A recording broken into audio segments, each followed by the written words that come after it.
Welcome to Studio with your local lay Dominicans. We'll be discussing some of the gems we've discovered in our studium, where we share the fruits of our contemplation and the joy of the gospel message, representing our St. Albert the Great lay Dominican chapter and co-host of today's show are myself, Cheryl Drozda, Jeff Drozda, Matthew Mayer. Today we're going to talk about a famous author. Matthew was really interested in bringing Flannery O'Connor into the studio and have a discussion about her, and I have to admit that I've only read a couple of her works. One novel-length one, which was The Violent Bear It Away, and then one short story, Revelation. But you've read all of her short stories, right? All her short stories and her novel, The Wise Blood, but The Violent Shall Bear It Away, I never got to read that one. Okay. Yeah, it was really interesting. What did you think about it? Or Jeff, you didn't read that. You did Revelation. Yeah, Revelation, which was interesting. I mean, it was not as dark as I think some of the other ones are, but no, I thought it was very entertaining. And what's interesting is that for those of you who listen to our show on a fairly frequent basis, and who stay with us until the very end to hear our Hillbilly Thomists. And our Hillbilly Thomists are, as you may know, made up of Dominican friars from the Eastern Province, and they have a bluegrass band, and they travel the country. And very similarly to Flannery O'Connor's background is that the Hillbilly Thomists, they play bluegrass and a lot of more south country rural sort of music. Very entertaining, but it's if you stay for the end of the show, you can hear a little bit more today, and you can also go to our site and get more information on our Hillbilly Thomists. But today we're talking about the Hillbilly Thomist. So, Matthew, why did she describe herself as a Hillbilly Thomist, and how do you see Thomas in some of her writings? Well, Hillbilly Thomist would be basically someone who has a down-to-earth realism, as I read on this Word on Fire article. They basically just see things as it is and just say it as it is. But the Thomist part is to see the spiritual within the visible, and I guess you could say a hillbilly would actually understand that, because even if he can't really explain it, he just knows that there's something wrong with the world. And as again that Word on Fire article I read said, you can have a Hillbilly Thomist, but you can't have a Hillbilly Kantian, or you can't have a Hillbilly Descartesian, or a Hillbilly Hegelian. You can only have a Hillbilly Thomist, because the other ones, they just make up ideas that they rationalize, while a Hillbilly Thomist basically says, this is what I see and this is what it is. And so they say it's simple-minded, but at the same time it's down to earth and the truest thing you can see. But she thought that there's something sacred about suffering, and it usually comes within the cross. And so when Flannery O'Connor was using Hillbilly Thomism to see divine mercy within misery and suffering, and basically she was trying to find Christ in the cross. And so these characters in her stories had to go through violence so they can dig down into the cross and find Christ. So, Jeff had mentioned that it wasn't as dark as he thought, and I think that's sort of a caricature maybe of her writing that a lot of people know of. And I know I thought of it. I kind of avoided her writing for a while because I didn't think I wanted to actually, spend time reading something that was dark, but then I started understanding a little better what she was trying to get. And what I started thinking was, it reminds me of Ecclesiastes in the Bible. Like, it's literally the black backdrop that shows you the light, right? It's like this question, what's it all for? And then the rest of the Bible answers that question. So I feel like Flannery O'Connor kind of does that in her work. She shows you some of the darkness, the violence, as you put it, and that helps us to see the possibility within the rest of the story of the redemption. Well, Ecclesiastes, you can say that, but actually her main book was not Ecclesiastes. It was the book of Job. Oh, okay. The book of Job. She said there's only 2 instances in the Bible where God revealed his full self to someone. It would be in the book of Job and when Paul got blinded by Jesus on the road to Damascus. Okay. All right. So you mentioned, suffering, and Flannery O'Connor. She had lupus for, I think it was about 12 years, and so she was on medication for a long period of time. And I think she lived, well beyond what the doctors, expected her to live. Do you think that growing up in the South and with her personal pain and suffering, do you think that was reflected in her writings? And if so, because she went to mass on a daily basis, and so what is interesting is that going to mass on a daily basis, suffering, and then being able to put that pen to or pencil to paper, it has to be kind of challenging. Well, it's somewhat challenging. I mean, I've done this before. Whenever I would suffer, I would actually write down how I'm feeling, but put it into story form. And so it's basically kind of lets you go into the human condition and makes you. She was trying to challenge the nihilists who say, I create my own meaning in life. So this is my ideal humanity. And she says she was actually talking about the gas chambers in Germany and saying we live under the gas that's called nihilism that's plaguing the whole world. And so she would write these stories, like the nihilist would say, I'm going to make my own superiority. I'm going to present myself as the God man, the Zarathustra. Then later she would write these stories of realistic human beings going through suffering and going through psychoticism. Like she would show them as grotesque, ugly, really grotesque, ugly, very stupid, and these people are trying to present themselves as superior. And so she was like, here's the ideal, they imagine themselves as the ideal human being, and these sufferings in these stories is to force them to realize that they are not ideal, they're just human beings. They are fallible, they are weak, and it forces them to realize they really can't be good without God. They really can't, in fact, live without His grace, because this is supposed to force them to realize you can try to make yourself Zarathustra, but in the end you will fail because you're not God. And one other thing that helped her kind of, I think, integrate her stories with Thomism is that I read that she read the Summa 20 minutes every night before she went to bed. How about that? So she said sometimes during the day, because she read that at night, she would start speaking almost like in the logic conversation format of St. Thomas. So I mean, it's kind of hard to see that at first, but then you come to realize St. Thomas would always use imagery to actually explain his positions. Yes. And so that's what Flannery O'Connor was trying to do. She was trying to use imagery to explain the spiritual within the physical, and which is the Thomas position. Aristotelian too, that there's there's a invisible reality within the visible. But what makes this particularly Thomist is that it's actually supposed to aim towards Christ and on the cross.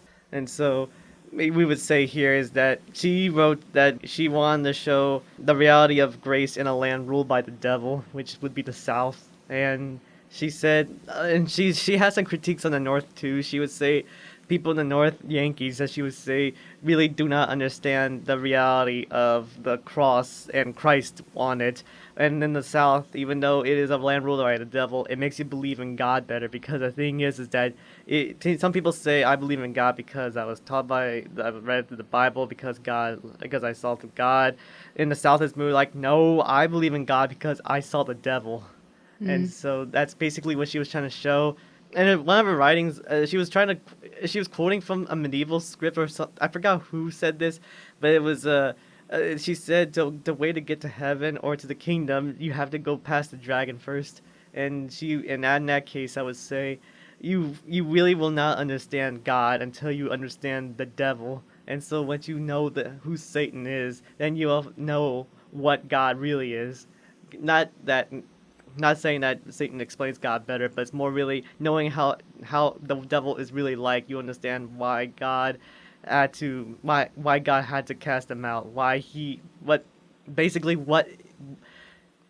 You don't understand goodness without seeing evil, and once you see evil, you understand really what is goodness, and you see God as really good. And Flannery O'Connor used violence to show that. And that's kind of why I saw in the couple that I read and what I've heard about her. That's why I chose Ecclesiastes in a way, because you can see light better when there's darkness, behind it. And I think we talk about that even when we're doing Garrigou Lagrange, the Three Ages of the Interior Life, he talks about this dark night of the soul and some of the ideas that sometimes you go through that so that you can really see the light even better. So, I mean, so yeah, that's what you were, and that's what she shows in her persons. I'm still chewing on the two writings that I've read. I'd like to go back and reread and read some more, but I guess what I felt, Jeff, what'd you feel after Revelation as far as, was there inspiration for you to, or any sort of spiritual thing that you felt afterwards? Or are you still trying to come up with? Well, I think and this is, for me personally, I think, you have to go deep down into these characters to really to identify and maybe see what she was trying to bring out. Now, it wasn't the most uplifting, but actually, Revelation was, I thought, quite enjoyable. It was humorous, but I think if you look at the characters in that short story, it's maybe a little bit of a reflection on society. I mean, you have different individuals in the waiting room, and I just thought it was, enjoyable. Now, Matthew, you mentioned that your favorite writings, or the favorite writing short story from Flannery O'Connor is "A Good Man is Hard to Find." Why is that your favorite? Well, some people might find that cliche because that's almost everyone's favorite when they read Flannery O'Connor. But Good Man is Hard to Find is favorite because I remember when I first read the story, it forced me to realize that I need to change the way I respond to people who are, let's say, I disagree with. Because I realized, like, I have the best ideas, or I'm the one who's right. I have the correct political ideas, religious ideas, etc., economic ideas, etc. And later, when I read A Good Man's Hard to Find, and up to the end, I realized to myself, even if I'm right, I'm still not a good man. I'm a really bad person. And so that's when it got me to realize, like, look, some of these people might end up going to heaven before I ever do. I might not even go to heaven. These people will, because they're the ones who are not as narcissistic or prideful as I can be sometimes. And So some of this, and I agree. When I read this, I saw, I guess, traits in these people that sometimes I can have. And I felt like you did, Matthew, like, ooh, I want to stay away from that, because when you amplify it like she did, it looks really bad, right? So that's what it did for me, especially like in the violent Bear It Away. There's definitely traits of one of the people is trying to be a holy person, but you kind of see where, oh, even though it's exaggerated and everything, you want to kind of stay away from coming across that way, or you repulse people from actually the faith. you might say exaggerated, but Flannery O'Connor would disagree. She would Really? say this is not exaggeration, this is reality. Wow. And because I remember reading this review, I think it was on Amazon, where someone said, if you're from the north and you read this story, you're gonna think that this is a nightmare. If you're up in the south and read the story, you're gonna say this is the real world, because this is what happens in the south. Because you'll be surprised you'll find the craziest and creepiest looking people down in the south. And I'm saying that from personal experience. There are some people when they show your face and you describe their face in the most detailed way possible, you're gonna sound like you're making it up, even though it really is like that. There really are grotesque people around here, and sometimes I think that of myself. Although that's a bit more of a, I guess some people say that's just self-hating right there. But at the same time, I'm trying to emphasize the fact that we are sinners, and sin hasn't only wrecked us spiritually; it also wrecked us physically as well. And because we have a lot of deformities, and these are the results of sin. And she was showing these deformities not as an exaggeration, but as to say sin is real and has affected us both spiritually and physically. So you mentioned the word grotesque, which I think throws a lot of people off, but in her writings and in commentaries, it talks about Flannery O'Connor and the theology of the grotesque. And you can see different sorts of commentaries on her writing, and they even talk about grotesque characters. But it reveals what some would say, what theological concepts maybe. So how do people who are not familiar with her, let me rephrase this.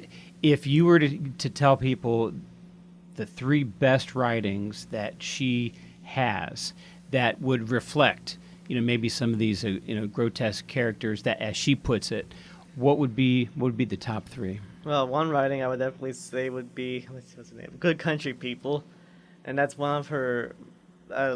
I can go into explanation of that. That's actually supposed to be on par with Good Man It's Hard to Find on one of her favorite writings.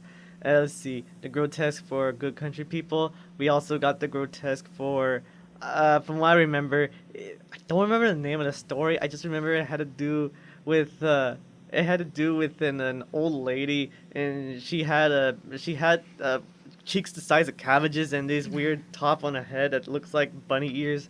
The shawl or whatever it is that wraps around the top of her head. I forgot the name of that story, but that would be another example of the grotesque.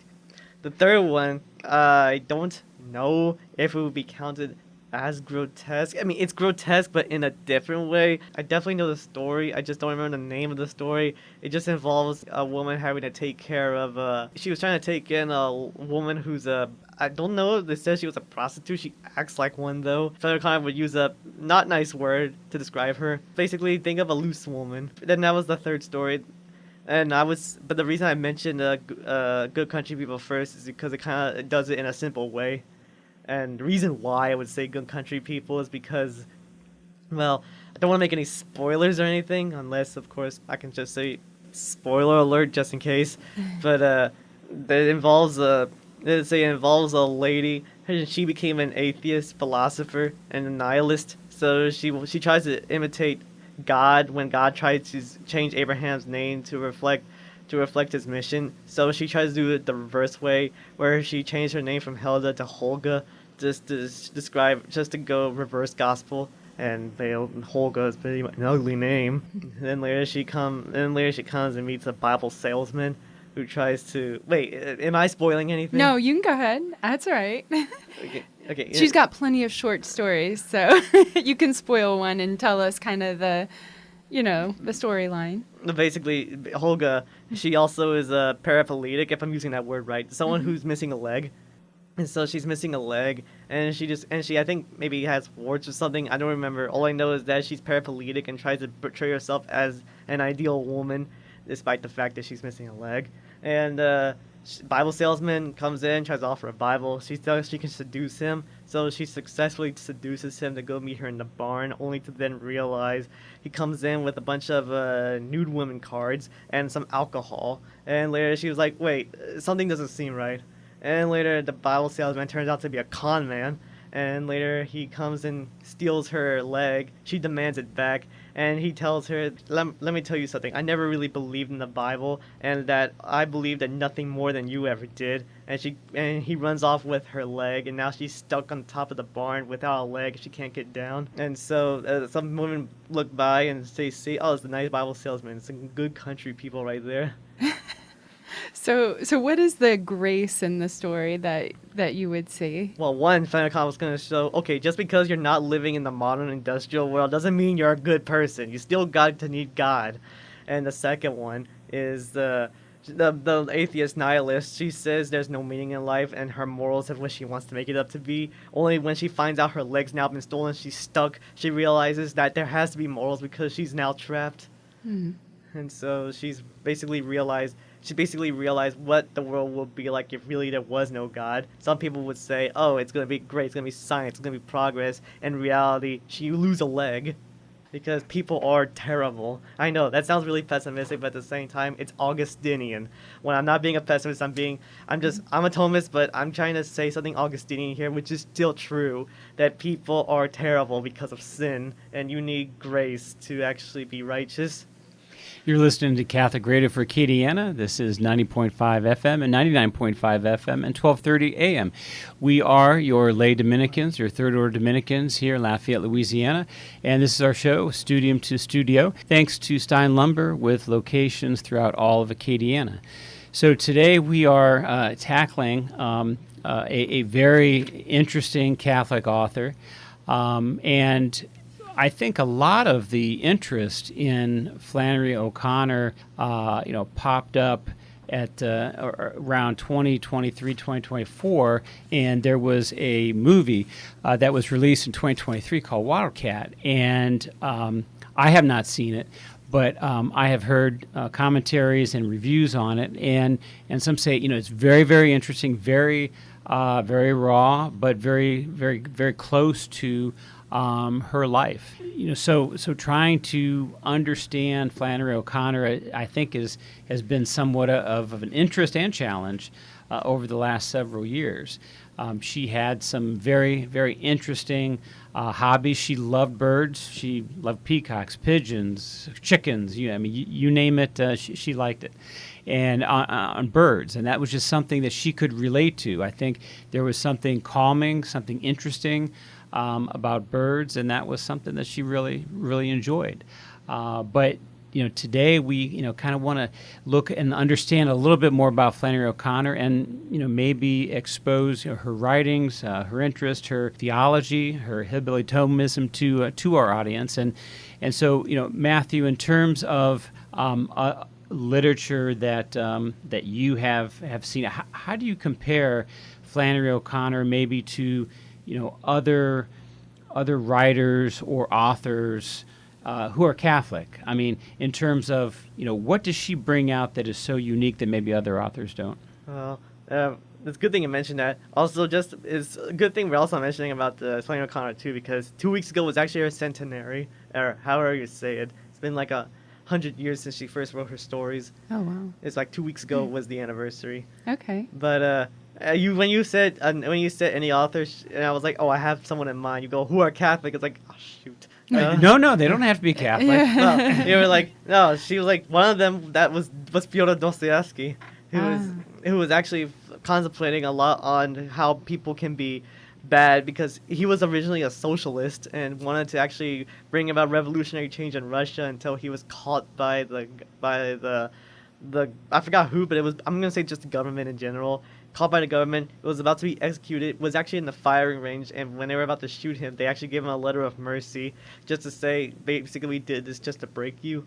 And he had epileptic seizure ever since because of that. And so he changed his ways, stopped being a socialist, returned to having faith in God, and was talking about how what's really going on in Russia is basically human pride and nihilism taking over all of the empire. It was an empire at the time, I'm pretty sure.